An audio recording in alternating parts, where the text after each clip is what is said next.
Howdy, folks. Welcome back to my YouTube channel. I am your host, the Mighty Bjorn, and today for you folks, I have a brand new Dungeons & Dragons video, and this one is mostly going to be for the Dungeon Masters today, because today I want to go over 8 things that Dungeon Masters should avoid when doing their Dungeons & Dragons campaign, although realistically I would say these are pretty much going to be kind of a broad band that it would work.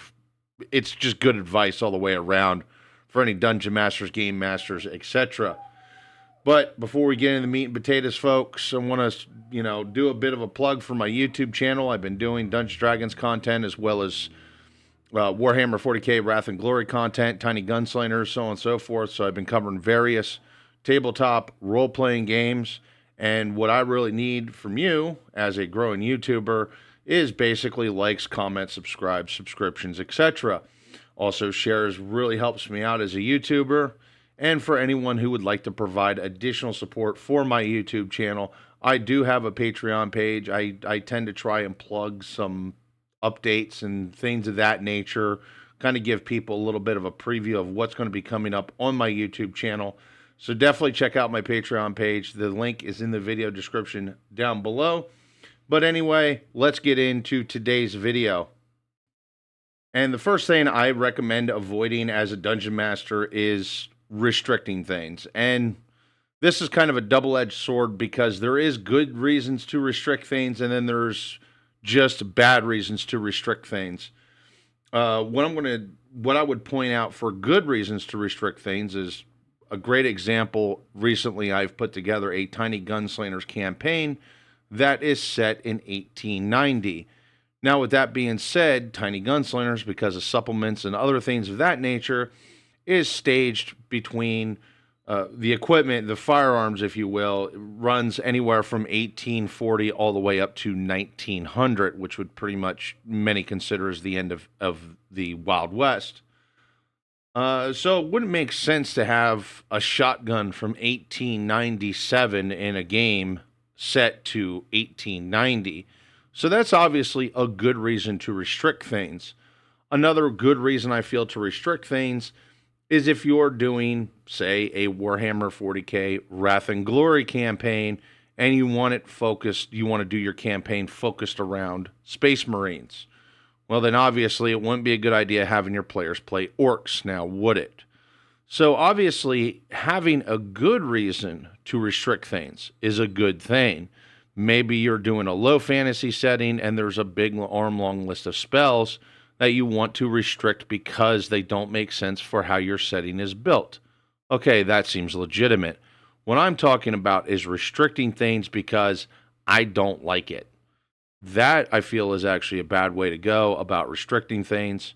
Yes, there is good reasons to restrict things, but obviously a bad reason to restrict things, in my personal opinion, is because you don't like it or because you feel it's overpowered.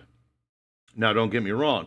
There is things within Dungeons & Dragons that is overpowered and probably realistically shouldn't be there, but some way, somehow, there's got to be some kind of balance point, and essentially it's less on this is overpowered and broken, more of you probably need to find what you're doing that makes it overpowered and broken, or you got to find that teetering point of this was put in the game for this reason, so I need to start exploiting that reason to kind of bring its balance back to the center, if you will. Now, I'm going to move on to the next thing here, and that is obviously the 10-hour expose of the history of your world. People, let me give you a tip here about the history of your world. And understand, I have a very fleshed out history for my world too. Many Dungeon Masters who take time and actually build up the world does have a very fleshed out world, let alone many campaign settings are also pretty well fleshed out, such as Forgotten Realms is very well fleshed out. The Gilead system within Warhammer 40k Wrath and Glory is pretty fleshed out. But let me give you a tip here on your 10-hour exposés that just bores the shit out of your players. Nobody gives a shit about your history of your world. They don't want to hear a 10-hour expose. What you need to do, if you want to, give out some history there, is give out little snippets, but give it out in parts that makes sense. The players find a book. They glean some information about the history of your world from said book. They hear about a rumor, and that rumor so happens to give them some information about your world. Do not do the 10-hour exposés. We do not want to hear your latest 5,000 word bullet point presentation that you did on PowerPoint. Is PowerPoint still a thing? But that you did on PowerPoint before we even get into the game itself. Honestly, nobody cares. Anyway, let's move on to the next one here. And that is holding up gameplay. Now, don't get me wrong. There is times you are going to hold up gameplay. That's just going to happen naturally. Maybe you need to refine some information off of a spell. Maybe you need to look up, does the spell do this? Does it do that? What's its limitations, etc. That makes sense.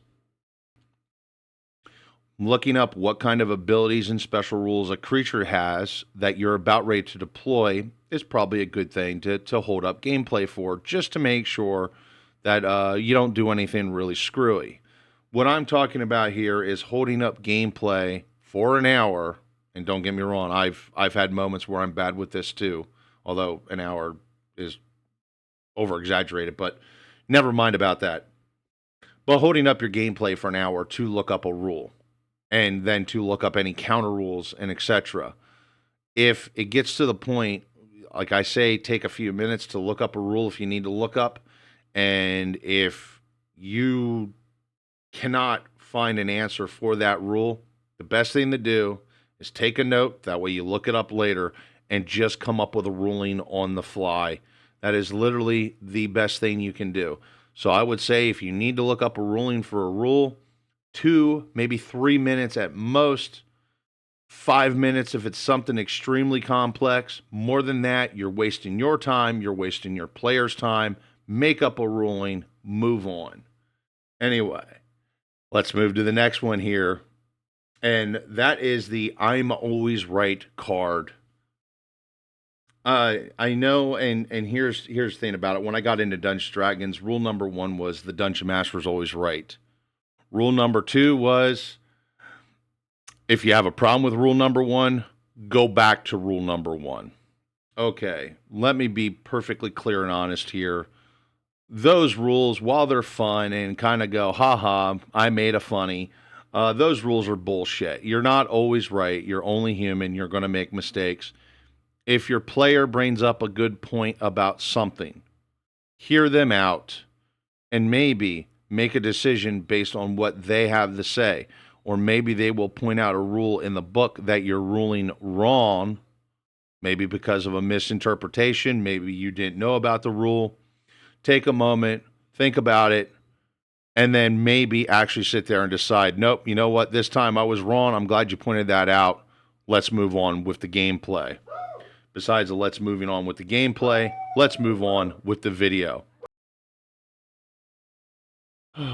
Yep, the good old railroading. This is quite common, especially for newer dungeon masters. But folks, even if you're inexperienced, you get in a moment where you start railroading your players, please stop. Avoid this. Your players are playing the game so that way they feel like they're living through the shoes of their characters. Once again, they don't care about your story or your 10-hour expose about the history of your world. They don't care about this great, grand story that you had written out word for word. They're not there to live a book or read a book. They're there to enjoy the game, and they're there to make decisions and play the game. So please, stop railroading your players. And if you do railroad your players, because we all have bad habits of this, and sometimes we just need to railroad the players a little bit, make sure you only do it a little bit. Give them a little hint. But if your players don't take the hint, maybe it's time just to move on instead of trying to force your players into doing something that you want them to do, so that way your game can continue. Maybe you just need to come up with something else on the fly to kind of get them where you want them to be. Stop railroading your players. I've said that enough. Let's move on. And the next one I would want to argue for is start being a referee. Try to be fair and balanced. Sometimes game masters, they kind of get like their teacher's pet, if you will, and they kind of favor those people more, and they kind of do things in an unfair way. Try to remain fair and balanced at all times if possible. It's going to happen sometimes. Usually the way I do things, because I'm more concerned about narrative, is when I'm refereeing something, I tend to favor the players more because I care about them living the story, the experience, playing the game, etc. That's all I think I have to say about being fair and balanced, folks. Although, besides of the favorite, yes, folks, yes, Dungeon Masters, Game Masters, avoid having a favorite. And we all do have our favorites because this player engages our world more, or this player does a funny thing all the time, or this player does this, or this player does that. Please try to avoid having a favorite. You got a table full of players. If you have 4 or 5 different players there, try to give them all a light to shine, if you will. Shine the light on them. I mean, sometimes some players just kind of want to sit in the back, kind of in the shadows. And once you get a vibe of that, sure, let them do that. But every once in a while, force them to come out of their shell. Don't make one player the star of the show. You have multiple players at your table. Try and conceive ways to, if you will, equalize the time among all your players. And with that being said, even if you do sessions that kind of highlights a player, such as right now I have a Dungeons and Dragons campaign where we've gotten kind of involved with one of the characters becoming a knight. So his character's kind of become the star of the show because it's kind of the process of him becoming the knight. But I also take time away from that so that way the players can do other things. The other players who's not part of that part of the story. And with that being said, sooner or later, there's going to be time where I'm going to be focusing story or direct story to other characters. Such as I have something coming up here for the College of the Wizard School, the College of Mages, if you will, or the Mages Guild. When that comes up, the wizard of my party is going to end up becoming the star of the show because that's a part of the story, the campaign, if you will, that's going to be more focused towards him. But I'm still going to make sure I take time to divvy for my other players so that way they can experience things and they can learn things and so on and so forth. Oh, let's get on to the last one of this video. This has actually gone on a little bit longer than I thought it would. And this one, I would argue, is extremely important for game masters and probably more so for inexperienced game masters. But please stop power gaming. Your players are not there to stroke your ego. It is not you versus the players. You are a narrator. You've created a story. You want your players to experience that story, experience that world, learn things about that world. It's not about taking your level ones and putting them up against a beholder because it gets your rocks off. It's not about taking your level 2 players and making them slay a great worm red dragon.